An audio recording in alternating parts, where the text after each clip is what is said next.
नमस्कार दोस्तों, स्वागत है आपका मेरे चैनल पे। दोस्तों, जैसा कि आप जानते हैं कि इंडिया फाइटर जेट इंजन को डेवलप करने के लिए बहुत सालों से कोशिश कर रहा है। हमने कावेरी इंजन डेवलप भी किया था, ये पूरी तरह से सफल नहीं हो सका और अभी फ्रांस के साथ मिलके 110 किलो न्यूटन का नेक्स्ट जनरेशन का फाइटर जेट इंजन बनाया जाना है, जैसा कि डिफेंस मिनिस्टर जी ने बताया था। लेकिन दोस्तों, क्या आप जानते हैं कि एक ऐसी कमी है हमारे पास या एक फैसिलिटी हमारे पास नहीं है, और वो ये है कि अगर हम फाइटर जेट इंजन डेवलप कर भी लें फिर भी हमें दूसरे देश पर निर्भर रहना पड़ेगा। आज इसी के ऊपर बात करेंगे। चलिए दोस्तों, शुरू करते हैं।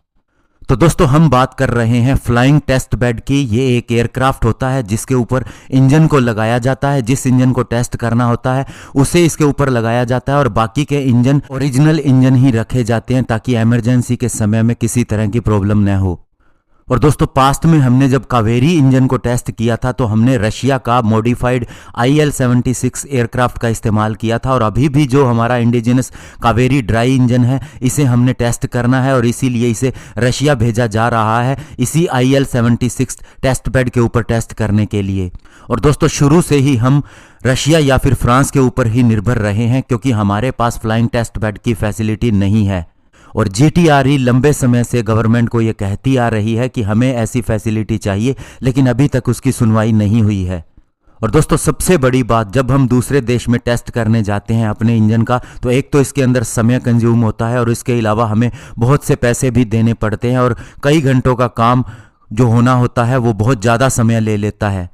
और पास्ट में दोस्तों, इंडिया और चाइना दोनों ही अपने इंजन को टेस्ट करने के लिए रशिया भेजते थे, लेकिन दोस्तों चाइना ने अब अपनी फैसिलिटी खुद ही डेवलप कर ली है और उसने एक Russia made IL-76 jet transporter aircraft को फ्लाइंग टेस्ट बेड के रूप में बदल दिया है और इससे वह अपने इंजन को अब लोकली ही टेस्ट कर सकता है। स्पेशली दोस्तों, जो उसका इंजन WS-10A है उसे टेस्ट करने के लिए वह इसका इस्तेमाल कर रहा है और आने वाले समय में अपने J-10 और J-11 फाइटर जेट के अंदर यही इंजन का इस्तेमाल करेगा।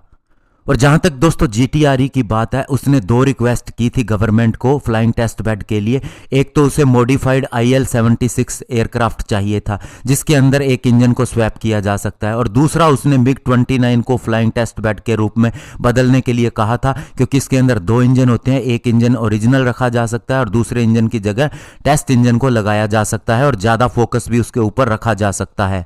और ये एक ओरिजिनल कंडीशन होती है क्योंकि मेनली हमें फाइटर जेट के अंदर ही इस इंजन को इस्तेमाल करना है, तो इसीलिए इससे बेहतर कोई प्लेटफॉर्म हो भी नहीं सकता।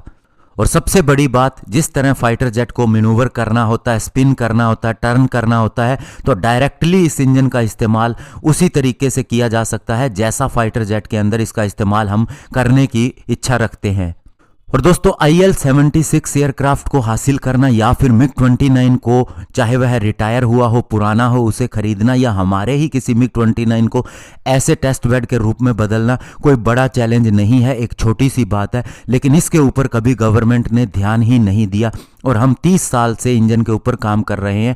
इससे आप आइडिया लगा सकते हैं कि पास्ट के अंदर हम कितने सीरियस रहे हैं और अभी भी कितनी सीरियसनेस की ज़रूरत है। तो ऐसे में दोस्तों, उम्मीद यही करेंगे कि जल्द से जल्द ये फैसिलिटी इंडिया के अंदर ही बननी चाहिए और ऐसा फ्लाइंग टेस्ट बेड मिलना चाहिए। धन्यवाद। जय हिंद।